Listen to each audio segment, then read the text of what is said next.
Hello everyone, I have been working on a very advanced space plane in Kerbal Space Program, one that has all the details worked out, and in the process of designing the plane I have produced a manual for it, which I have spoken of in previous videos. However, I have updated the manual with more information, and so I am offering the updated version as a link in the video description. It is a little PDF, and more will be added to it as we go along, but this is necessary. I have found myself referring to the manual to try to remember some information as I actually use the spaceplane in Kerbal Space Program, so it's sort of important. And with the most recent editions, you'll see what I mean, but this is focused on a particular version of the spaceplane. This manual is focused on the one that uses boosters. That's what the -B is for. And there is another version with a scramjet at the bottom. So in this image, you see the scramjet one on top and the pure spaceplane one that would carry boosters on the bottom. And as you can see from the date, it is meant to have been in operation in 2054. So that's the goal there.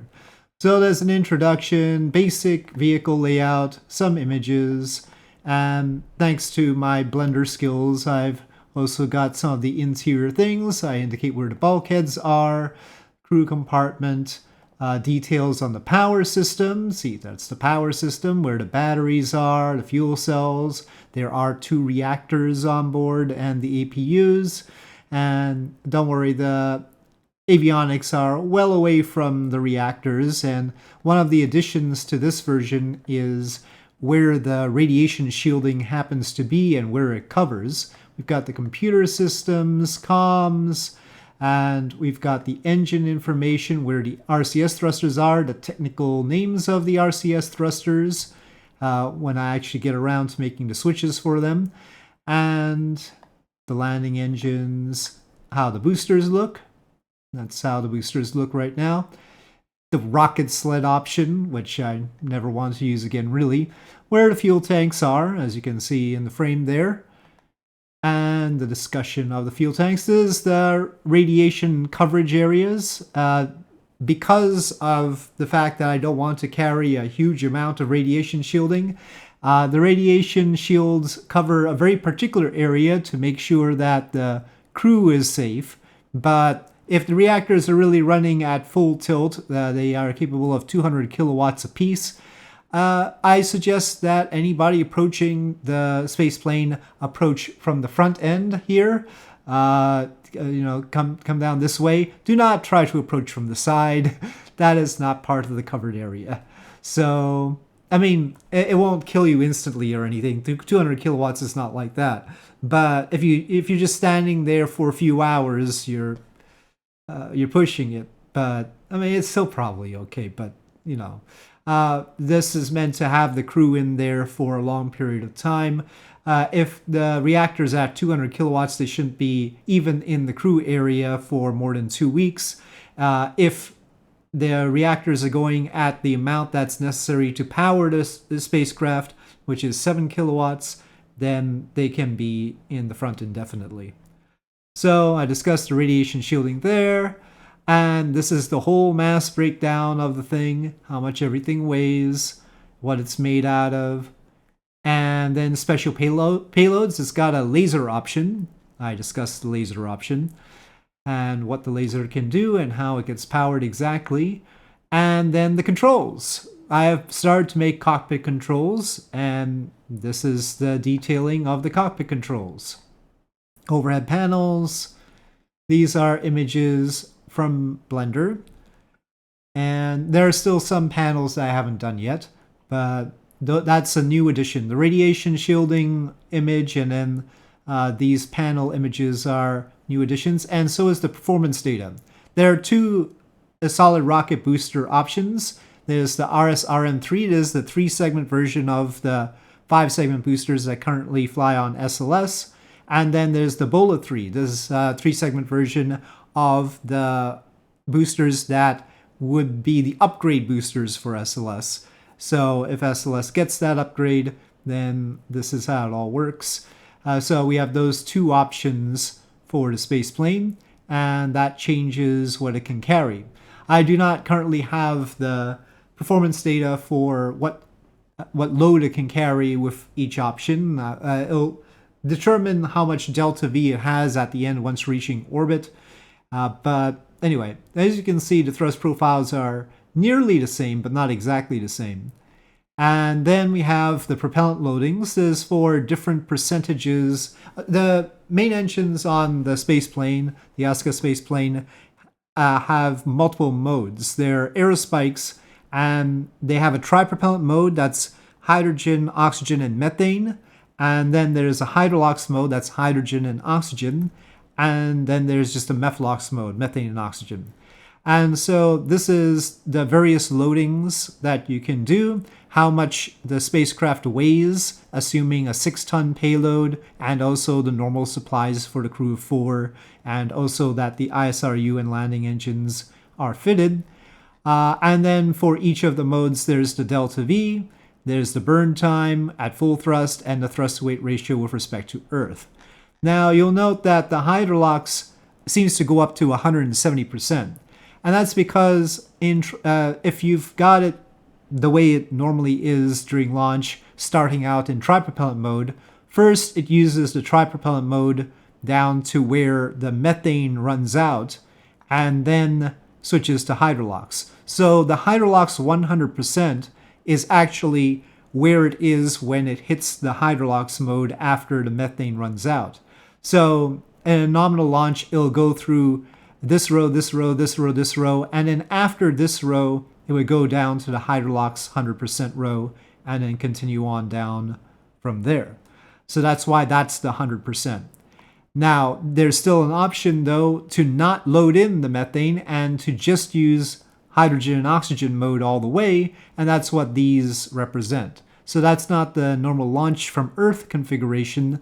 That's the if you're drilling on the moon and getting Hydrolocks on the moon because you can't get the methane on the moon, then what you can do is you can fill up to this amount and run it at in Hydrolocks mode at that level. But then you can't fill it to max, and you shouldn't try to max out the liquid oxygen. As you can see, it is optimal 270,000 liters compared to a capacity of 320,000. But it does give you a decent amount of delta V, 7,161, compared to the max possible if you did have the tripropellant included, then 7,721 there. And that also allows for more thrust-weight ratio because the thrust is higher. So that is a breakdown. And then if you just wanted to use tripropellant mode, there's that option. And that would give you a maximum of 5,178. The Methylox version is if that's your only way to refuel, and that would be the case if, for instance, you were getting refueled by a Starship. And in fact, if you notice, the amount of Methylox that this can carry, it's 184.7 minus the empty mass of 88.1, so that's about 96 tons. Well, that's just about the capacity of a Starship, isn't it? In theory. So you could get refueled by Starship, and that would give you 2,585, which is enough to return home from Mars, for instance, or enough to, certainly enough to come back from the moon. So either way, it's more like you need to use a Starship depot in order to get back, and that's the Methylox option. So other than that, we have the landing engines, which are at the bottom of the spacecraft, and the landing engines can use just the Hydrolocks, and there's the delta V's they get, the burn times, and the thrust-to-weight ratios on the moon and on Mars. So I don't think it's necessarily a good idea to fill it up completely on Mars. That's a really rough sort of liftoff using the landing engines, but if you wanted to come directly home to Earth, that would be helpful. But if you just want to get to orbit around Mars, then this level is okay, and then you have a thrust-weight ratio of 2 there. This is also technically the minimum for the moon for descending onto the moon and then ascending again is this level. But you can use this level, of course, for a more pinpoint landing. So that's what these little notes mean. Lunar mission, Mars ascent minimum. This is the amount after tripropellant mode. This is the Mars transfer amount. That's if you want to transfer and capture. It's not that you need nearly 6,000 just to transfer, but you do need the 6,000 if you want to transfer and capture. And then that's, yeah, the lunar mission minimum, descent minimum onto Mars. It needs fuel to descend to the surface of Mars because it just doesn't have enough drag to slow down purely because of that, because of the drag. And it also doesn't use parachutes. So it needs to use its engines to slow down at Mars, and that means carrying some delta V. And then the lunar descent or ascent, if you just wanted to do one and get refueled on the surface. So there's all sorts of data. This data is very much for my reference too, so that I can look up how much to fuel it when I'm in various locations or various situations, and what kind of thrust weight ratio I can expect from that. Note that this thrust weight ratio at launch is not 1, and that's because it has the boosters, right? So by the time it dumps the boosters, it's already used half of the tripropellant mode, so it's at 1.2 here. And again, once it switches from the tripropellant to the Hydrolocks, it would be back nearly 1.2 at this level. So that is the design of this space plane. Oh, we have the ChatGPT made mascot as well, the platypus, because it looks sort of like a platypus. All right, so that's the additions to this manual. I'll probably have more. I have planned a few more things to add to it, but it's a pretty substantial manual already. I think you'll agree for a fake space plane. And I hope you'll enjoy pondering it. And of course, it is a mod for Kerbal Space Program. There is a version on my GitHub right now, but it's not the most up-to-date version. I'll have to update it. But part of the reason I'm doing the manual is so that I work on things like the cockpit. And so once I'm done with those things, and all the little switches I have to put into the IVA view, then I'll update the version on the GitHub so that has all the stuff that the manual reflects. So with that, thank you for watching. I hope you enjoyed this video. If you did, please do press like. If you have any comments or suggestions, please leave them in the comment section below, and I'll see you next time.